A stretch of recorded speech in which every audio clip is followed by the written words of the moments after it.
पुढची बातमी बघूया। शरद पवारांच्या बैठकीमध्ये आमदारांनी ईव्हीएमच्या संदर्भात रोष व्यक्त केलाय। निवडणुकीचे निकाल हे धक्कादायक आहेत अशी बैठकीमधल्या आमदारांची भूमिका आहे।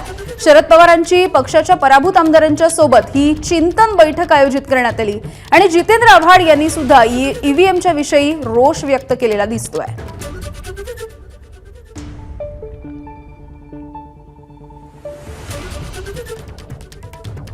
आणि जितेंद्र आव्हाड सध्या बोलतात, आपण थेट जाऊयात।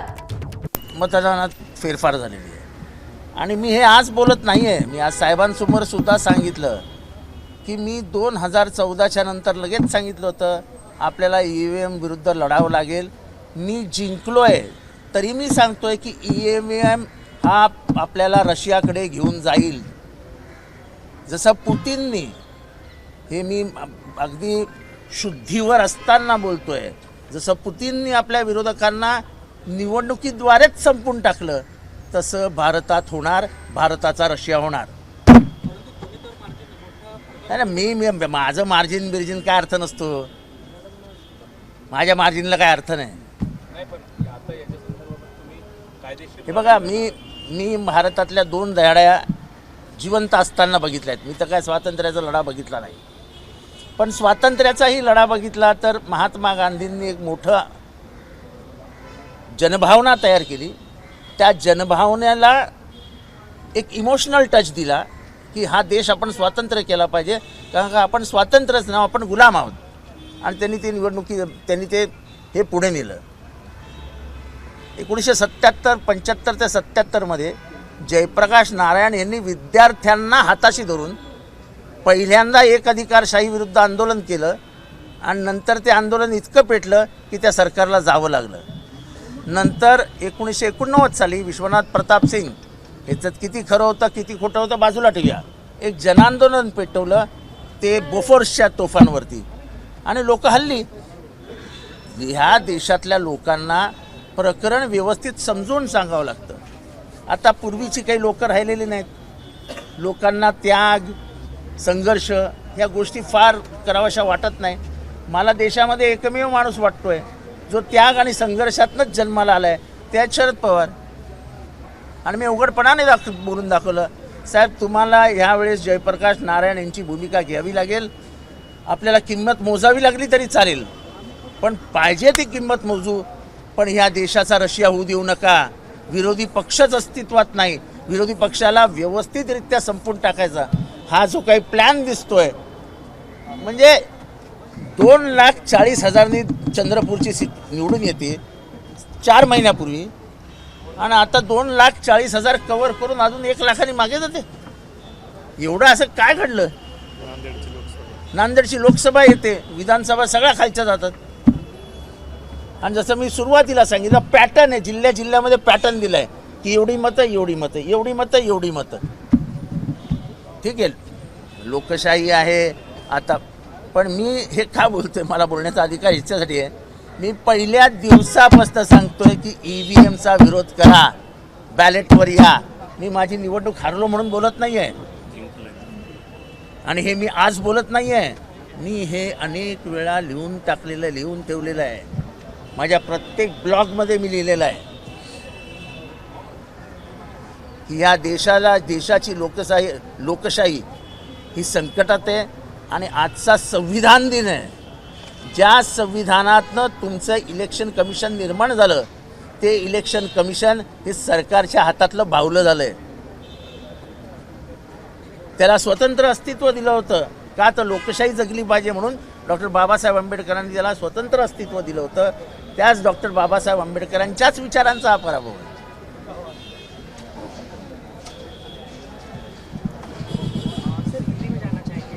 हे झाले का तुमचे प्रश्न?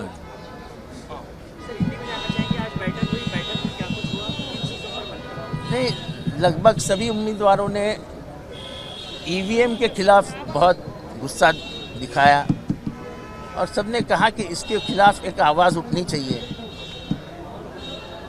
हरियाणा लिया, जम्मू कश्मीर दिया, महाराष्ट्र लिया, झारखंड दिया, ताकि आपको शक ना आए।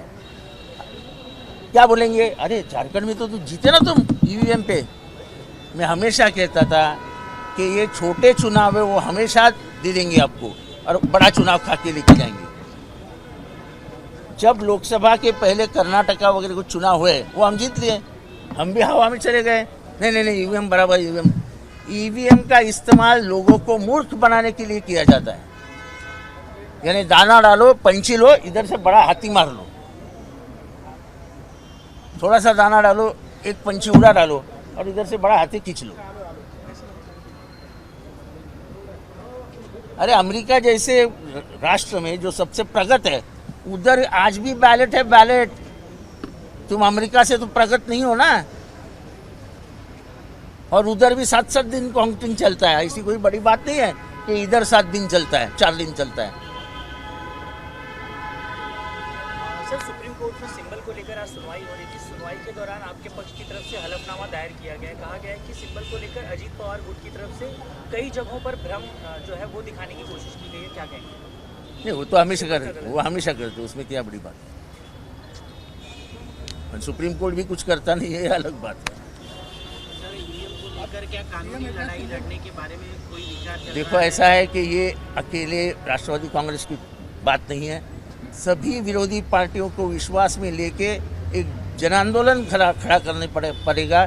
जैसे शेतकरी काश्तकारों का हुआ था दिल्ली में, वैसा एक आंदोलन खड़ा करना पड़ेगा और उसकी मानसिक तैयारी हमारी हो चुकी है। दिल्ली में आज भी बैठकें होने वाली है जिसमें आईटी एक्सपर्ट्स बुलाए गए हैं और आरसीईपी से और ईवीएम के बारे में कुछ विचार होना है, ऐसा कुछ होने वाला है? मैं दिल्ली नहीं जा रहा हूँ ना, मेरे को साहब ने गाड़ी में बिठाया, तो मैं कैसे बताऊँ आपको क्या होने वाला है।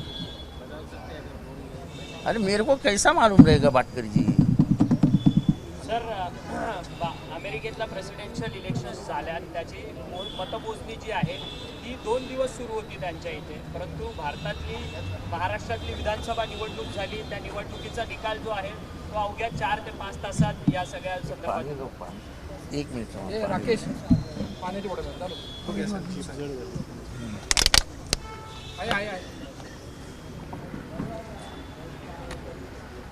असं आहे की आपल्याकडे सुप्रीम कोर्टामध्ये ईव्हीएमची लढाई चालू होती। तेव्हा सुप्रीम कोर्ट असं म्हणालं की 4-4 दिवस वाया जातात। अरे वाया कसले जातात? त्या देशाची लोकशाही टिकली तर हा देश चुकेल, हा संविधान वाचेल आणि त्या सुप्रीम कोर्टचे जस्टिस बसतील। अमेरिकेमधलं एक मला निवडणूक आठवते, जवळजवळ 7 दिवस म्हणजे ते ह्याची मोजणी चालू होती। 2 दिवस वाया गेले तर काय मोठं झालं? निवडणुकीची प्रक्रिया चुकीची असणं याच्यापेक्षा 2 दिवस वाया गेलेले चालतील ना आपल्याला।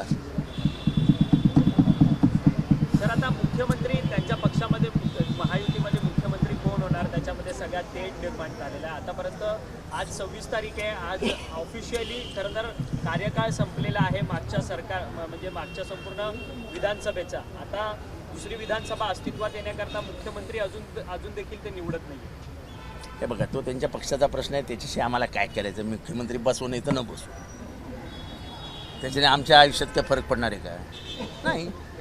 परंतु सातत्याने त्यांच्या याच्यामध्ये चढाओढ होते की एकनाथ शिंदे मुख्यमंत्री होणार की देवेंद्र फडणवीस होणार की अजितदादा होणार? अहो, तुम्हाला बायको करायची आहे, मी बघायला जाऊ का? काय संबंध माझा? तुमची बायको तुम्ही शोधा।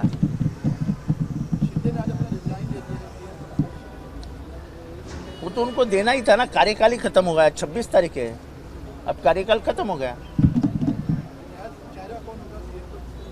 मैं जाता हूँ, देख के आता हूँ चेहरा किसका अच्छा है वो आपको आके बता दूँ। सर, एमपीए को एक करारी हार का सामना करना पड़ा है, क्या मंथन की जरूरत है? क्या लोगों तक आप अपनी बात नहीं पहुंचा पाए? कहीं कोई कमी नजर आ रही हम है? पहुंचा पाए लेकिन ईवीएम ने रोक दिया। ठीक है, ईवीएम बहुत गुस्सा है उम्मीदवार, और ये गुस्सा उम्मीदवार नहीं है, महाराष्ट्र की जनता बहुत व्यथित है कि ये क्या हो गया। देखो, हम मान सकते हैं कि चलो हमें 30 सीट मिली, 20 सीट मिली, कांग्रेस को 40 सीट मिली, शिवसेना को 30 सीट मिली, शरद पवार को 10 सीट।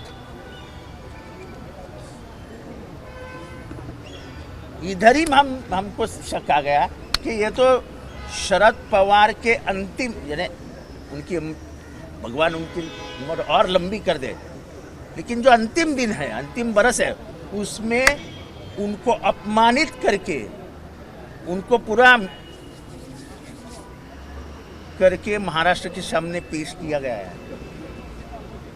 शरद पवारांना अतिशय आत्मक्लेश सहन करावा लागेल, ते ह्युमिलेट होतील आणि त्यांच्या विरोधकांना एक प्रचंड तो असा विकृत आनंद मिळेल, अशा पद्धतीने हे सगळं झालेलं आहे। शरद पवार फक्त 10 सीटच जिंकू शकतात, हे जे सत्य मान्यच होत नाही महाराष्ट्रात, आणि म्हणून महाराष्ट्रातनं आवाज निघतोय। मी इथं जिंकलोय 97,000, मला काही फरक पडत नाही। 97,000 जिंकलो असताना पण मी म्हणतो की आमच्या इथं हे लफडं आहे का। माझ्या विरोधातला उमेदवार होता, त्यांनी मिठाई आणून ठेवली होती, त्यांनी फटाके आणून ठेवले होते, त्यांनी ढोल ताशा आणून ठेवले होते, सगळी तयारी करून ठेवली होती, आणि प्रत्येकाच्या तोंडात एकच होतं, आम्ही 13,000 जिंकणार, आम्ही 13,000 जिंकणार, आम्ही 13,000 जिंकणार। ते झालं ते झालं, पण एवढा कॉन्फिडन्स येतो कुठनं?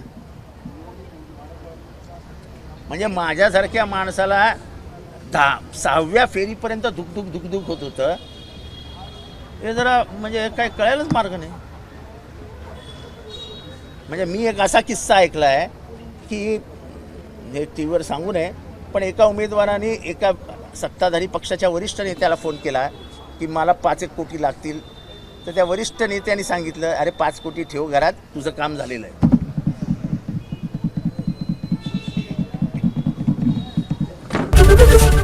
एबीपी माझा, उघडा डोळे बघा नीट।